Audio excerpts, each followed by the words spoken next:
Olá pessoal, sejam bem-vindos a mais uma videoaula de Cálculo 3. Estamos indo para a segunda parte de valores máximos e mínimos de funções de duas variáveis. Nessa segunda parte, vamos falar de valores máximo e mínimo absolutos.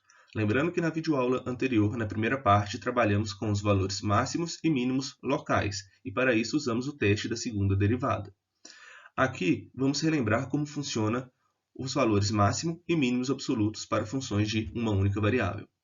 Para uma função f de uma única variável, o teorema do valor extremo diz que, se f é contínuo em um intervalo fechado AB, então f tem um valor mínimo absoluto e um valor máximo absoluto. Então é isso, né? Se vocês têm uma função lá contínua em um intervalo fechado AB, o teorema do valor extremo garante que nós vamos ter um máximo absoluto e um mínimo absoluto. Continuando.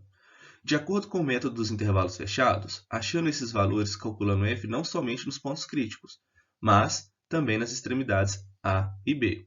Então, se a função é contínua no intervalo fechado AB, pode ser que o máximo absoluto seja na extremidade, igual aqui no caso é o a, né?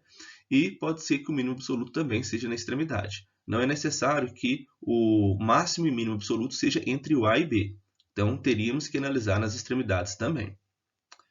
Para as funções de duas variáveis, a situação é muito semelhante. Do mesmo modo que os intervalos fechados contêm suas extremidades, um conjunto fechado de R2 contém todos os seus pontos da fronteira. Vamos ver isso no próximo slide.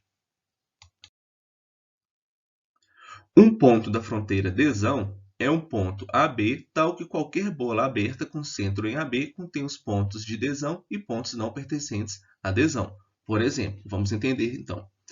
Seja esse Dzão um conjunto formado por todos os pontos x e y, tal que x² mais y² seja menor ou igual a 1. Lembrando, né, que x² mais y² igual a 1, nós temos uma circunferência. Se eu quero todos os pontos tal que aconteça isso, eu quero todos os pontos que estejam dentro da circunferência e, inclusive, na circunferência. Tá? Então, aqui nós temos todos os pontos sobre e dentro do círculo. x² mais y² igual a 1, igual eu acabei de falar. É um conjunto fechado porque contém todos os pontos da fronteira, que são os pontos sobre a circunferência. Beleza. Mas, se o único ponto da fronteira for omitido, o conjunto deixa de ser fechado. Olha o caso B aqui, né? Parece que estava tudo fechado, mas tem um pontinho aqui que não pertence à fronteira. Então, este não é um conjunto fechado. Tá? Tem que ter todos os pontos da fronteira para ser conjunto fechado. Agora vamos falar de conjunto limitado. Um conjunto limitado em R2 é aquele que está contido em algum disco. Em outras palavras, ele é finito em extensão. Tá? Então, temos que tomar esse cuidado. Nesse caso aqui, todos os conjuntos são limitados. Tá? Então, agora, pessoal, vamos ver um teorema que é semelhante ao teorema do valor extremo lá de funções de uma variável. Aqui, o teorema do valor extremo para funções de duas variáveis fala o seguinte. Se f é contínua em um conjunto fechado, ilimitado Dzão em R2, então f assume um valor máximo absoluto, f de x1, y1, e um valor mínimo absoluto, f de x2, y2, em alguns pontos x1, y1 e x2, y2 de Dzão.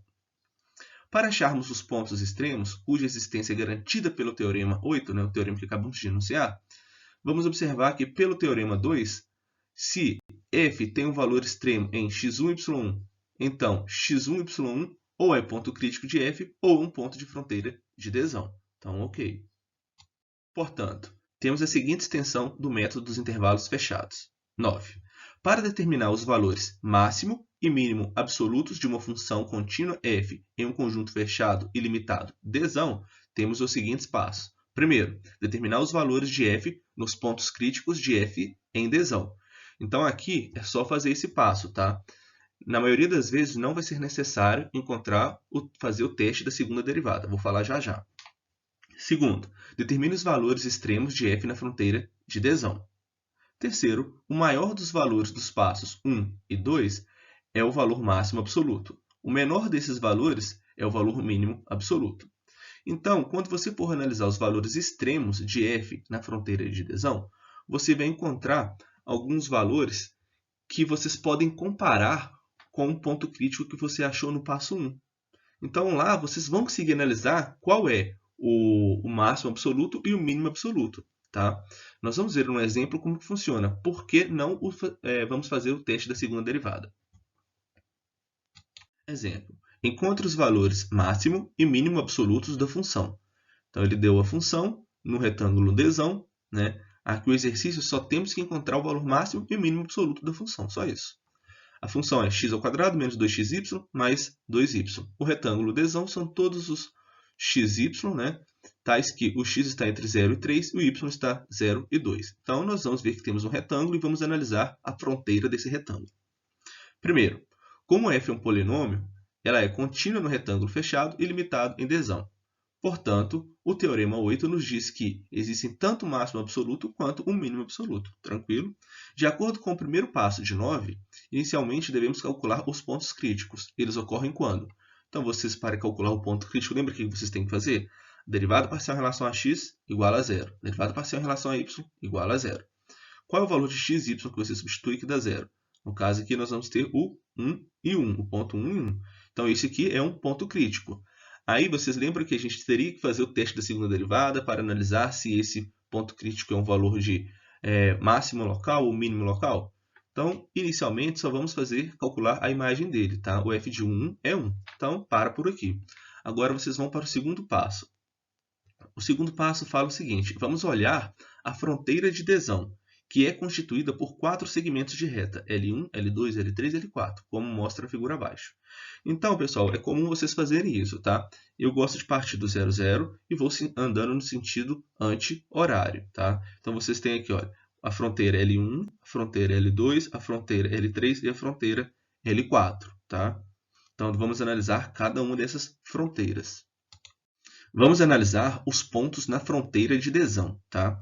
Primeiro, então, em L1, são os pontos que pertencem a esse segmento de reta. Aqui, é fácil ver que os valores de y é igual a zero.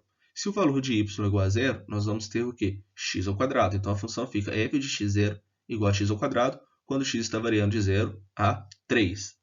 Isso corresponde a uma função crescente de x. Observe que você vai ter x ao quadrado, um x variando de 0 a 3. Nesse intervalo, nossa função é crescente. E tem um valor mínimo quando x é zero. Se o x é zero, você vai ter o f de 0, 0, que é igual a zero. E vamos ter um valor máximo quando x é 3. Quando x é 3, temos f de 3, 0, que é igual a 9. Então, nós vamos fazer isso para o L2, L3 e L4. O menor dos mínimos locais vai ser o mínimo absoluto. O maior dos máximos locais será o máximo absoluto. Então, vamos para L2. Em L2, temos que x igual a 3. X igual a 3, vamos ter que o valor de y vai variar de 0 até 2, tá?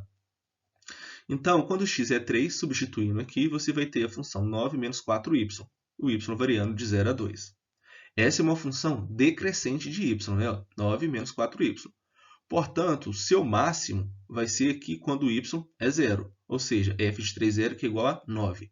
E seu mínimo será quando o y for 2. No caso, a gente vai ter f de 3, 2, substituindo vai ser igual a 1. Então, já encontramos alguns valores para pontos que pertencem a L1 e pontos que pertencem a L2. Vamos para o L3. Vamos analisar pontos em L3, ou seja, todos os pontos que estão nesse segmento de reta. Observamos que aqui o y sempre será igual a 2, e o valor de x vai variar de 0 até 3. Se o y é igual a 2, vamos substituindo nossa função, vamos ter a função f de x2, que é igual a x² menos 4x mais 4. Isso para o x variando de 0 até 3. Então, encontrar o máximo e o mínimo dessa função é simples, né? Vocês podem fazer lá o gráfico no intervalo fechado de 0 até 3 e pelo teorema do valor extremo vocês vão encontrar o máximo e o mínimo absoluto. Isso através do gráfico vocês conseguem analisar. Ou simplesmente observando que essa função pode ser reescrita como x menos 2 ao quadrado. Temos que o mínimo valor dessa função é o f de 2, 2, que vai zerar aqui, e o valor máximo é f de 0, 2, que é igual a 4. Igual eu falei, se vocês não conseguirem visualizar isso rápido, façam um gráfico dessa função no intervalo fechado, que é também bem tranquilo. Então, beleza. Vamos para o próximo, que é o L4. Aqui no L4, o x é 0, e o valor de y vai variar de 0 até 2. Então, se o x é 0, substituindo vai sobrar 2y, isso para o y variando de 0 até 2. Então, temos que essa função é uma função crescente, e o valor máximo dela será quando y for 2, ou seja, temos que o f de 0,2 é igual a 4. E o valor mínimo dela será quando y for 0, que no caso temos o f de 0, 0. Então, nós temos todos os pontos ali do L2, do L1, do L2. Do L1 temos o mínimo e o máximo, do L2 também. E agora vamos comparar todos, né? Encontramos do L3 e encontramos do L4. Então, percebemos que o valor mínimo de f é o 0. Né? O menor de todos. Olha, 0, 9, 1, 9 e 0 que encontramos, 4, 4 e 0. Então, o menor de todos é f de... O valor mínimo de f é 0. E o valor máximo, no nosso caso, é o 9. Então, tranquilo. No passo 3, temos que comparar esses valores que encontramos com o valor f de 1 no ponto crítico. Então, vamos ver que todos os valores que nós encontramos e comparando com esse valor aqui que deu 1, nós podemos garantir que o valor máximo absoluto de f em desão é o f de 3, 0, que deu 9, e o valor mínimo absoluto é o f de 0, 0, ou f de 2, 2, que deu quanto? 0. Beleza? Então, esse f de 1, 1 igual a 1 não é um ponto de máximo absoluto ou mínimo absoluto. Para você ver se esse aqui é o máximo local ou mínimo local, aí você teria que fazer o teste da segunda derivada. Mas ele não pediu isso, no exercício pediu o máximo absoluto e o mínimo absoluto. E conseguimos encontrar através aí da fronteira, né, da nossa região desão. Então é isso, pessoal. Pessoal, aqui eu deixei 3 exercícios do livro do Stuart relacionado à aula anterior e essa aula. Deixei também o gabarito desses exercícios para vocês treinarem. E por fim, lembrando que os slides foram elaborados com base nas notas de aula do livro do Stuart Cálculo, volume 2, onde trabalhamos com as definições, exemplos, exercícios e teoremas. Pessoal, um grande abraço e até a próxima.